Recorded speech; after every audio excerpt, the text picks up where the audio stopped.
25 दिसंबर 1876 की उस सर्द सुबह कराची के एक साधारण व्यापारी पुंजा जिन्ना के घर में एक बालक ने जन्म लिया, जिसे दुनिया मोहम्मद अली जिन्ना के नाम से जानेगी। बचपन से ही उनकी आंखों में एक असाधारण चमक और कुछ कर गुजरने की तड़प थी। किशोरावस्था पार करते ही वे कानून की पढ़ाई के लिए लंदन के प्रतिष्ठित लिंकन्स इन चले गए। वहां की ठंडी हवाओं और भारी किताबों के बीच उन्होंने न केवल कानून की बारीकियां सीखीं, बल्कि पश्चिमी तहजीब और अनुशासन को भी अपने भीतर उतारा।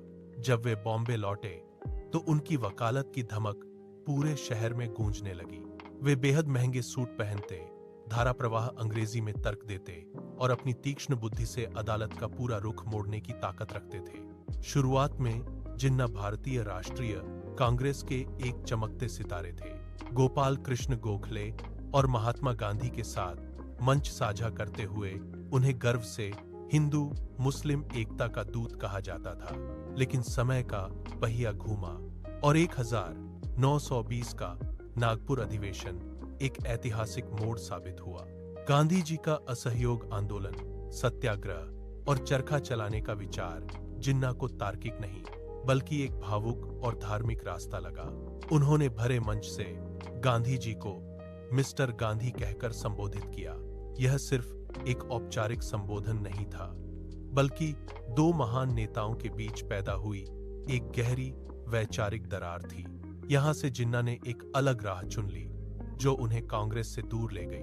1930 का दशक आते आते जिन्ना का व्यक्तित्व पूरी तरह बदल चुका था।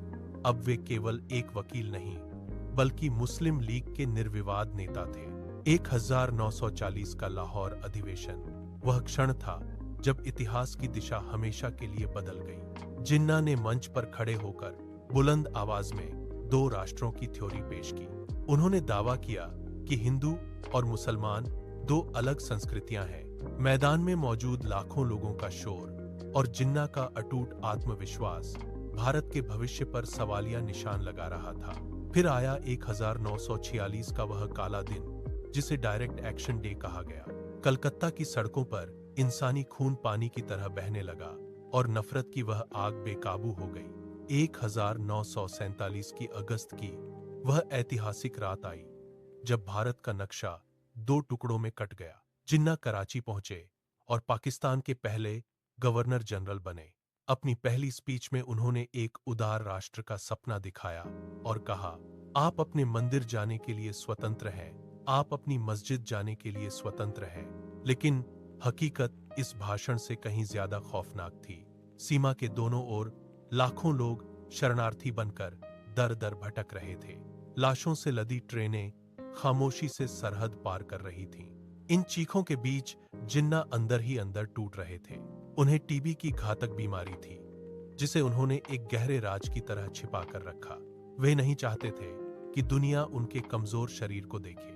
11 सितंबर 1948 की रात को कायदे आजम ने अपनी आखिरी सांस ली। उनके पीछे एक नया राष्ट्र था, लेकिन साथ ही बंटवारे का वह गहरा जख्म भी था जो आज तक नहीं भरा।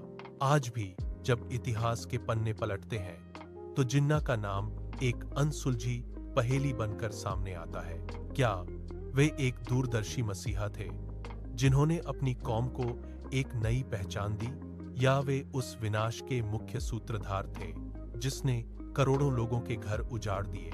जिन्ना का जीवन और उनकी विरासत आज भी एक ऐसा जटिल सवाल है जिसका अंतिम जवाब शायद वक्त की धूल में कहीं हमेशा के लिए दफन हो चुका है।